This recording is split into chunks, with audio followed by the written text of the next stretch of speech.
شبیہ تعاون برآمد کی جائے گی کل کی مجلس کے بعد آپ حضرات خود تشریف لائیں اور دیگر لوگوں کی تربیت سے اللہ کو پہنچا دیں. فاتحہ.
تو بے شک امام حسین پوری توجہ سے ایک آدھ لگی تقریر ہے، لیکن اگر آپ جڑ گئے تو انشاءاللہ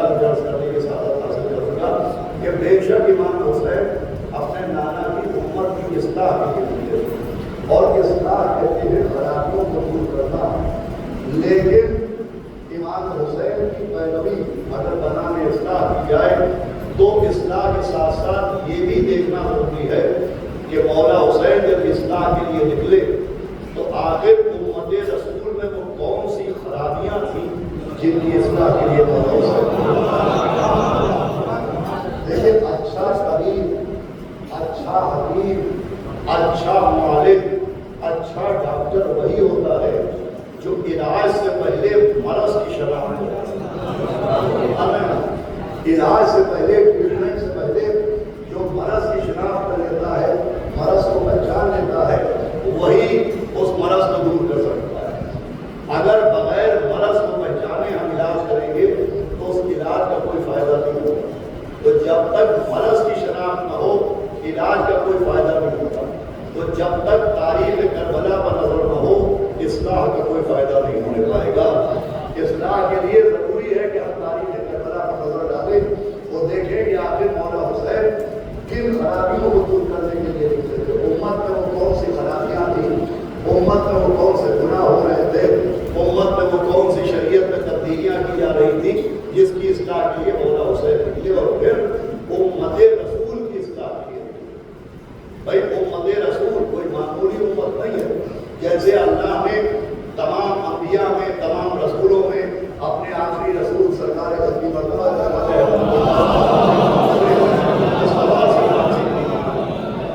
وہ سارے نبیوں سے بلند و بالا، وہ سارے نبیوں سے افضل و اعلیٰ قرار دیا ہے، ویسے ہی پیغمبر کی امت جس کی اصلاح کے لیے مولا حسین نکلے اس کی حیثیت، اس کے اسٹیٹس کو سمجھنا ضروری ہے کہ اس امت کو جس کی اصلاح کے لیے مولا حسین نکلے اس امت کو بھی اللہ نے تمام نبیوں کی امتوں سے منفرد قرار دیا۔ اس کا مرتبہ اور اس امت کا اسٹیٹس تمام نبیوں کی امتوں سے جداگانہ نظر آئے۔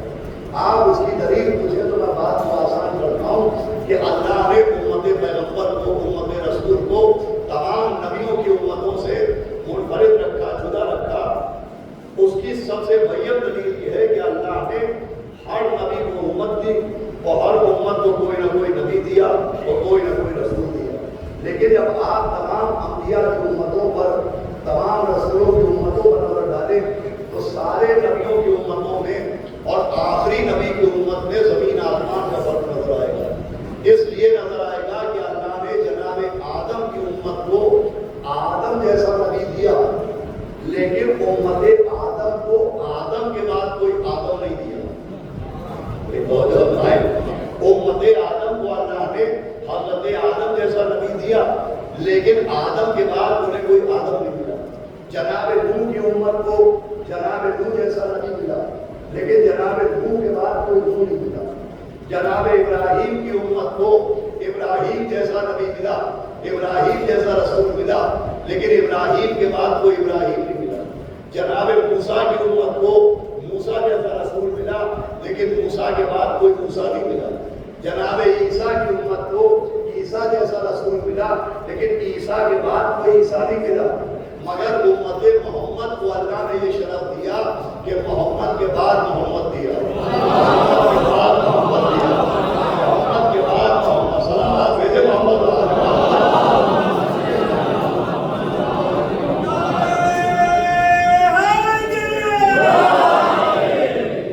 ایک صلوات اور پڑھتے محمد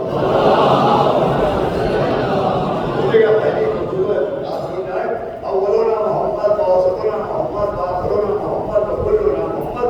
بھائی امت محمد کو اللہ نے ایسا شرف دیا کہ محمد کے بعد محمد، محمد کے بعد محمد، محمد کے بعد محمد، کل کے کل محمد دیے گئے، کل کے کل محمد دیے گئے۔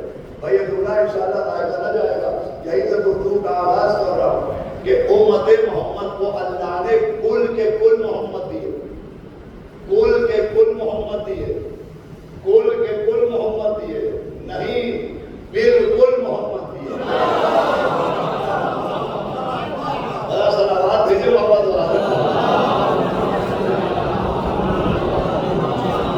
بالکل محمد دیے۔ تو جو ہمارے یہاں اور پھر یہ اللہ نے کل کے کل کو محمد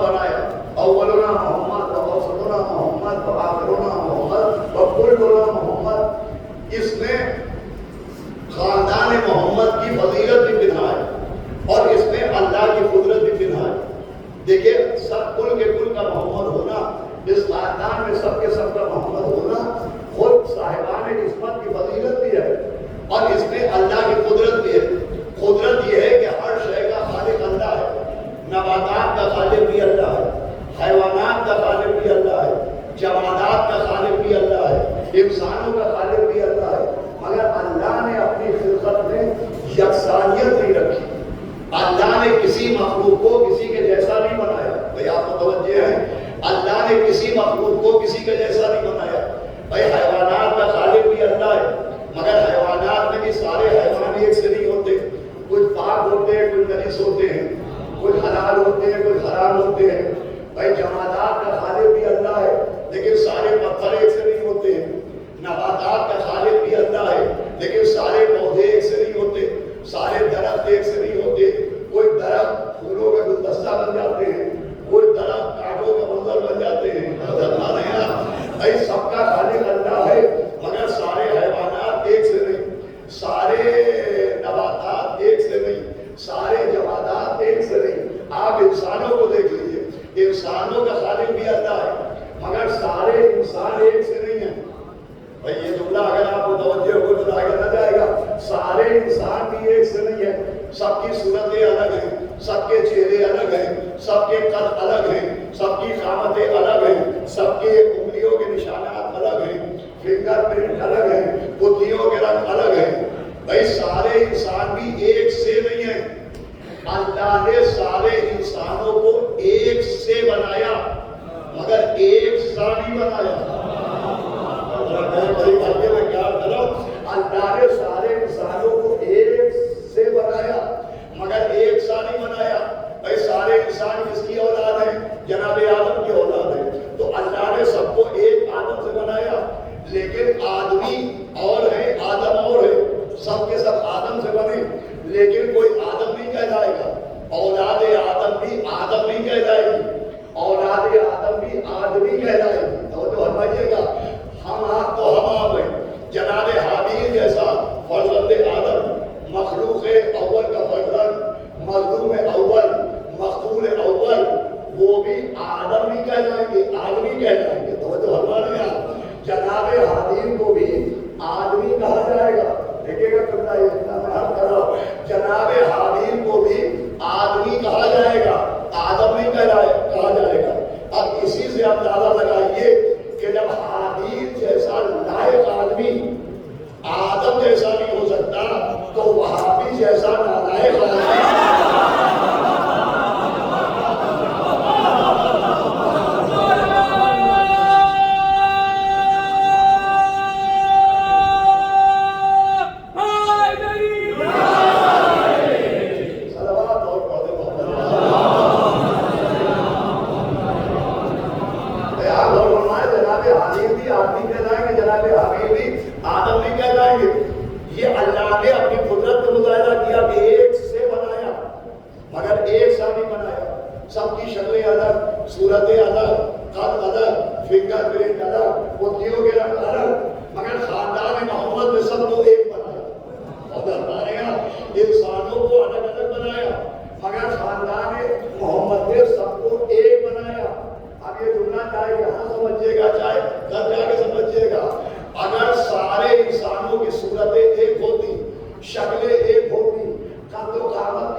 قرآن میں بھی جن کے ہاتھ میں جن کے دائیں ہاتھ میں اعمال نامہ ہوگا وہ اور ہوں گے،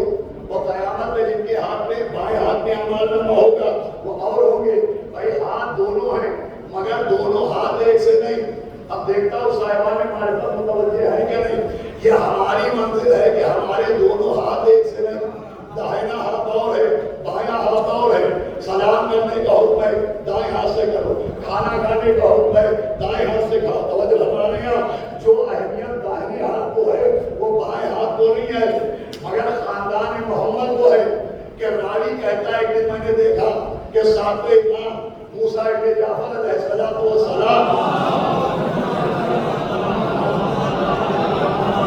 سنیے گا انشاءاللہ بات بیان آ جائے گی، تشریف فرما دے اور غلام طبق میں کھجور لے کے آیا، رطب لے کے آیا، تو راوی کہتا میں نے دیکھا کہ ساتویں امام نے بائیں ہاتھ سے رطب اٹھائے وہ اپنے منہ میں رکھے۔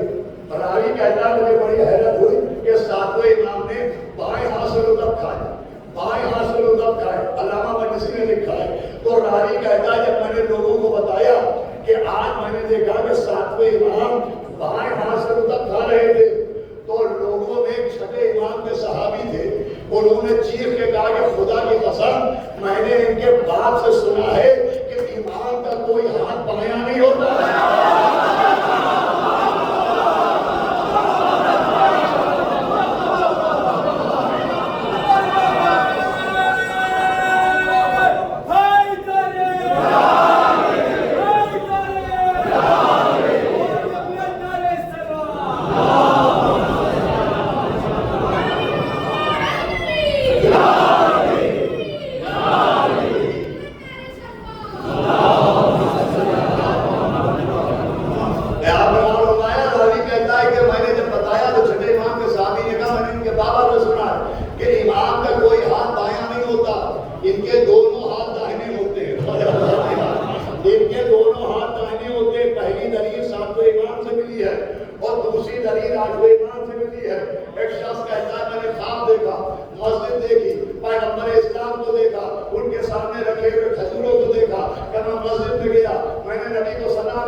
نبی نے جواب سلام دیا، میں نے کہا حضرت کوئی رطب مجھے بھی دیجیے، تو نبی نے ہاتھ بڑھایا اور کچھ قرمے اٹھا کے، کھجوریں اٹھا کے، رطب اٹھا کے میرے دامن میں ڈالی، کہ میں نے آپ جو گنی تو 18 رطب تھے، آپ جو میں نے گنی تو 18 رطب تھے۔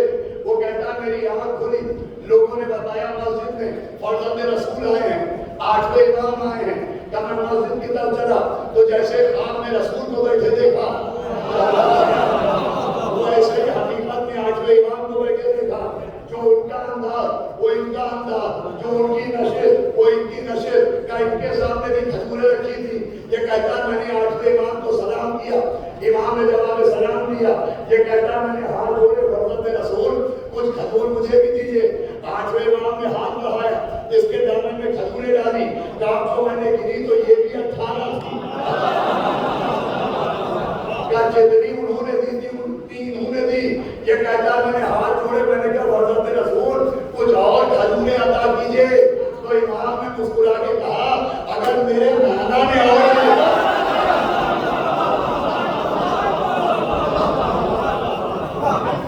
دیکھیے ہمارے خواب اور ہوتے ہیں، حقیقت اور ہوتی ہے، اگر محمدوں کے خواب بھی ایک ہیں حقیقتیں بھی ہیں۔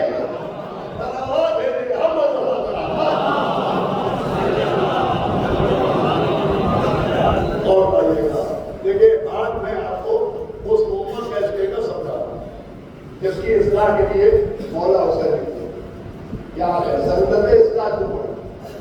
اس امت میں کون سی خرابیاں کون سی غلطیاں پیدا ہو گئی جس کی اصلاح کے لیے مولا حسین کو نکلنا پڑا، بات متوجہ ہو گئے۔ اس لیے کہ میں نے عرض کیا کہ امت محمد کو، امت رسول کو اللہ نے بالکل منفرد بنایا۔ بھائی امت موسیٰ کو بھی اللہ نے، بات متوجہ ہے، رسول دیا، وہ جناب موسیٰ جیسا رسول دیا۔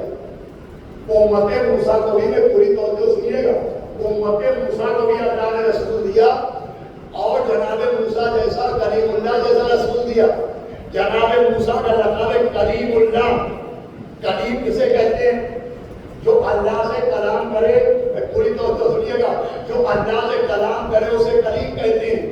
جناب موسیٰ کی امت کو ایسا رسول ملا جو کوہ طور پر جاتا تھا، اللہ سے کلام کرتا تھا، اللہ سے گفتگو کرتا تھا، اور خالی پرسنل گفتگو نہیں کرتے تھے۔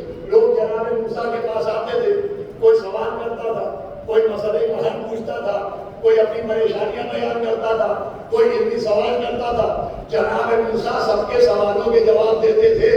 بھائی پوری توجہ سنیے گا، لیکن جناب موسیٰ کو سوالوں کے جواب کے لیے کوہ طور پر جانا پڑتا تھا۔